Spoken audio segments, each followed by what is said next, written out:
안녕하세요. 자동차 읽어주는 남자 이상입니다. 오늘은 여러분들께 BMW에서 새롭게 출시된 BMW X7 페이스리프트 LCI 모델의 익스테리어와 인테리어를 간단히 한번 보여드릴까 합니다. 제 개인적으로도 이 X7 LCI 페이스리프트의 디자인과 느낌 이런 부분이 너무 궁금했기 때문에 지금 이 차를 보러 왔는데요. 일단 전면부가 정말 많이 궁금했습니다. 전면부가 가장 크게 바뀌었잖아요.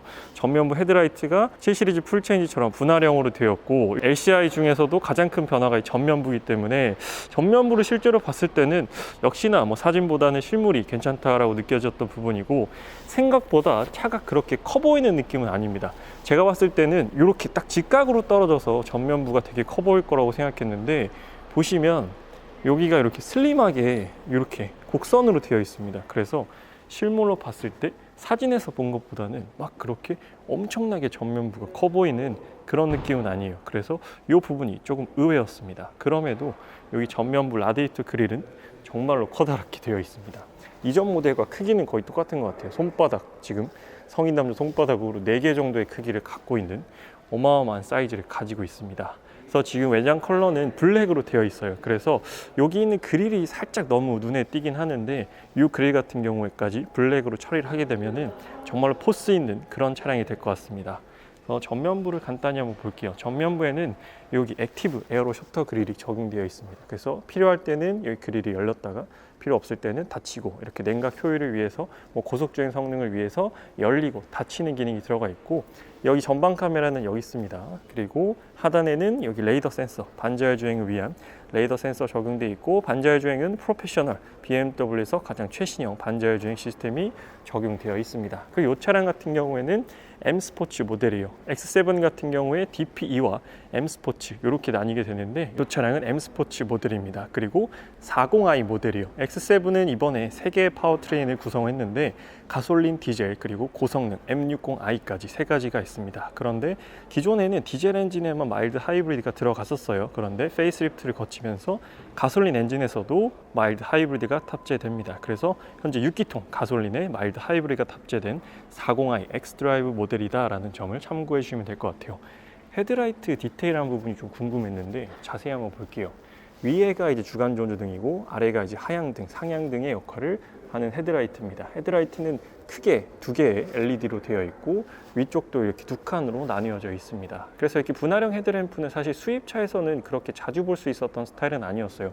국내 브랜드는 이런 스타일을 많이 썼었지만, 수입차에서는 이전에 시트로엔과 같은 브랜드들이 썼었는데, 시트로엔이 그렇게 대중성을 가진 브랜드는 아니다 보니까 많은 분들이 수입차에서는 많이 접하지 않았던 그런 디자인이죠. 그런데 이번에 BMW가 X7과 7시리즈 풀체인지에서 이런 분할형 헤드램프를 적용하기 시작했습니다. 그리고 M 스포츠 모델답게 DP와 가장 큰 디자인 포 엑셀런스와 가장 큰 차이점은 이 하단 부분이에요. 하단 부분이 훨씬 더 과격해졌고, 외장 컬러가 블랙이다 보니까 여기 하이그로시 부분이 그렇게 크게 티가 나진 않습니다. 그래서 조금 더 일체감 있는 디자인을 만들고 싶다 하면 이 부분을 아까 말씀드렸지만 블랙으로 처리해보는 것도 괜찮은 포인트가 될 것 같아요.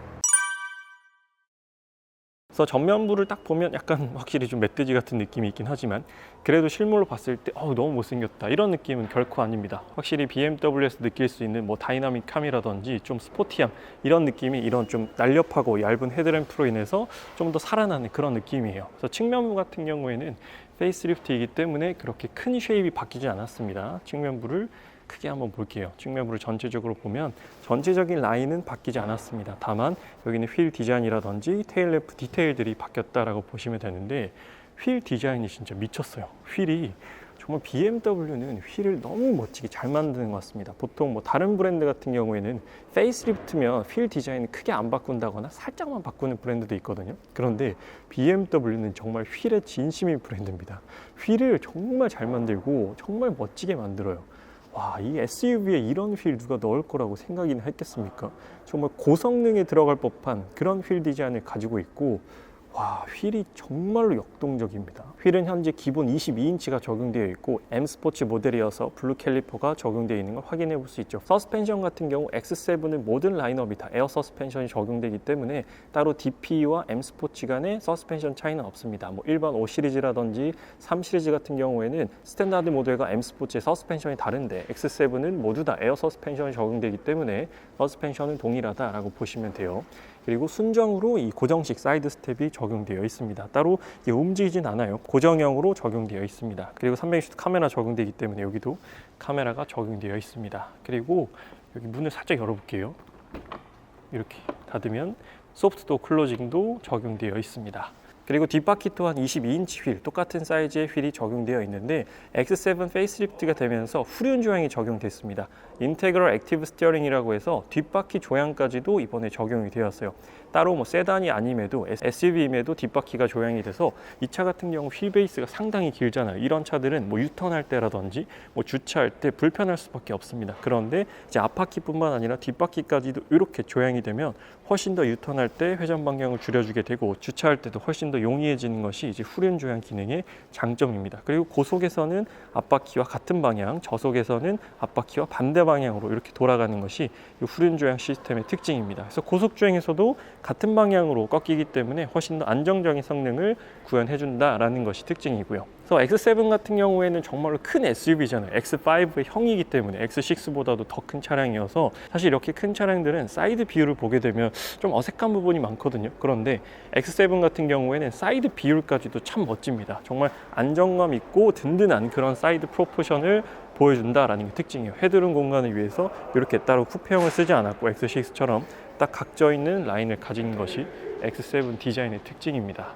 LCI 모델이어서 크게 뒷모습이 바뀌지 않았습니다. 크게 바뀐 부분은 여기 있는 테일라이트의 디테일 부분이에요. 여기 있는 사이드 부분에 이런 부분들, 이 불이 들어오면 참 멋진데 그걸 못 보여드려서 참 아쉽습니다.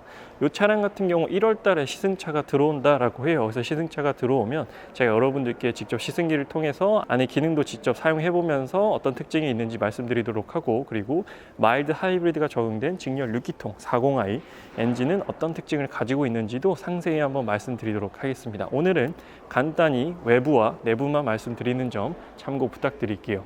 그래서 후면부는 많이 바뀌지 않았습니다. 여기 있는 크롬 라인도 그대로 적용되어 있고 하단에 듀얼 배기 파이프도 적용되어 있는데 가짜는 아닙니다. 이렇게 진짜로 배기 파이프가 마련되어 있어요. 그래서 이번 X7 페이스리프트 같은 경우에는 뭐 후면부나 측면부 변화보다는 전면부의 변화가 가장 크게 도드라지는 부분이고, 그리고 휠 디자인이 많이 바뀌었다라는 특징을 가지고 있습니다. 그리고 파워트레인 부분에서도 가솔린에도 마일드 하이브리드 시스템을 적용했다라는 것이 페이스리프트 되면서 특징이고, 그리고 디자인 표 엑설런스와 M 스포츠 간에 옵션 차이를 크게 두지 않았습니다. 그래서 사실 이전 모델 같은 경우에는 디자인 표 엑설런스 DPE가 조금 하위 모델의 개념이었다면 이번 페이스리프트 되면서는 정말 디자인, 내 개인적인 취향의 차이다라고 보시면 될 것 같습니다.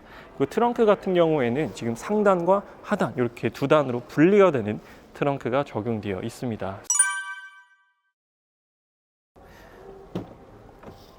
네, 문을 열면 실내는 모카 시트가 적용되어 있습니다. 현재 제가 타고 있는 530i와 같은 컬러죠. 그래서 인테리어에서는 크게 바뀐 부분은 여기 중앙 모니터, 그리고 계기판, 그리고 센터 패시아 부분이 많이 바뀌었습니다. 그래서 계기판은 12.3인치, 중앙 모니터는 14.9인치, 그리고 이렇게 커브드 디스플레이 통합형으로 되어 있어요. 이렇게 두 개가 이어져 있죠. 마치 벤츠처럼. 그리고 커브드로 되어 있습니다. 벤츠와 다른 점은 살짝 커브가 들어가 있다라는 부분에 차이점이 있고, 이렇게 베젤리스로 되어 있어요. 베젤이 없어서 좀 더 깔끔한 느낌을 가지고 있습니다. 핸들 디자인은 똑같습니다. 이전과 M 스포츠 디자인 똑같고, DPE는 다른 스티어링 휠 디자인이 적용이 됩니다. 스티어링 휠에서는 반자율 주행과 엔터테인먼트 시스템 조절할 수 있게 되고, 그리고 송풍구 디자인이 되게 멋지게 바뀌었습니다. 이런 부분들 멋지게 바뀌었고, 저기 있는 중앙 콘솔 부분도 많이 바뀌었죠. 그래서 기어 변속기도 이렇게 토그형으로 바뀌었고 크리스탈 느낌을 사용한 것이 특징입니다. 제가 이전 X7을 탔을 때 승차감이 정말로 좋았거든요. 승차감도 좋고 차의 크기가 이렇게 큰데도 운동 성능이 정말로 기가 막혔습니다. 그래서 신형 X7은 과연 얼마나 더 좋아졌을지 운동 성능 부분에서 정말로 기대가 되는 부분입니다. 저기 있는 앰비언트 라이트도 많이 바뀌었죠. 그래서 인테리어는 훨씬 더 세련되고 깔끔해지고요. 소프트웨어 같은 경우에도 IDA, 최신의 BMW 소프트웨어가 적용되어 있습니다. 이번에는 뒷좌석을 살짝 열어볼게요. 네, 뒷좌석 문이 아주 묵직합니다. 그 도어 같은 경우에는 전동 썬블라인드 좌우에 기본으로 들어가 있습니다. 따로 2열 모니터는 없고 여기에 트래블 패키지라고 해서 뭘 꽂아서 태블릿을 연결해서 볼 수 있는 그런 시스템으로 되어 있어요. 저는 이게 더 낫다고 생각합니다. 뭐 아무리 여기 있는 모니터가 좋다고 해도 요즘 나오는 뭐 아이패드라든지 갤럭시 탭의 성능을 따라올 수는 없기 때문에 그냥 이런 장치 하나를 마련해주고 아이패드나 갤럭시 탭을 활용하게끔 하는 게 더 나아 보이기도 해요. 그리고 X7 같은 경우에는 두 가지 시트 타입을 제공합니다. 6인승과 7인승을 제공하는데 이 차량은 7인승입니다. 그래서 7인승은 2명, 3명, 2명 이렇게 앉을 수가 있어요. 그래서 2열이 벤치형 시트로 되어 있고 6인승은 여기가 분리되어 있습니다. 뒷좌석에 2명만 앉을 수 있게끔 되어 있어요. 그런데도 여기 뒷좌석 각도 조절은 물론 가능합니다. 등받이와 앞뒤 조절까지도 가능하게 되어 있고 송풍구 그리고 온도 조절까지도 가능해요. 그래서 시트는 정말로 되게 빵빵한 그런 시트를 가지고 있고 여기도 버튼이 있어서 여기 등받이 각도라든지 이제 3열로 넘어갈 때 이 버튼을 당기면 이 시트가 이렇게 앞으로 넘어가겠죠. 그리고 3열도 2명이 앉을 수 있습니다. 그래서 2열은 벤치형 시트 구조는 이렇게 되어 있습니다. 그래서 제가 1월 달에 시승 차량을 통해서 여러분들께 조금 더 자세히 말씀드려 보도록 할게요. 그래서 문을 살짝 닫도록 하겠습니다. 그러면 이렇게 소프트도어 클로징으로 고급스럽게 닫히죠. 그래서 오늘은 새롭게 출시된 BMW X7 LCI 페이스리프트 모델을 살펴봤는데요. 일단 실물이 훨씬 더 낫습니다. 사진보다는 실물이 주는 느낌이 훨씬 더 좋고 확실히 전면부가 많이 바뀌었기 때문에 소비자 입장에서는 차가 많이 바뀌었구나, 완전 신형 느낌이 나는구나 라는 그런 느낌을 받을 수 있는 것 같습니다. 오늘 X7 LCI에 대한 리뷰는 여기서 마치도록 할게요. 지금까지 자동차 읽어주는 남자 이상이었습니다. 시청해주셔서 감사합니다.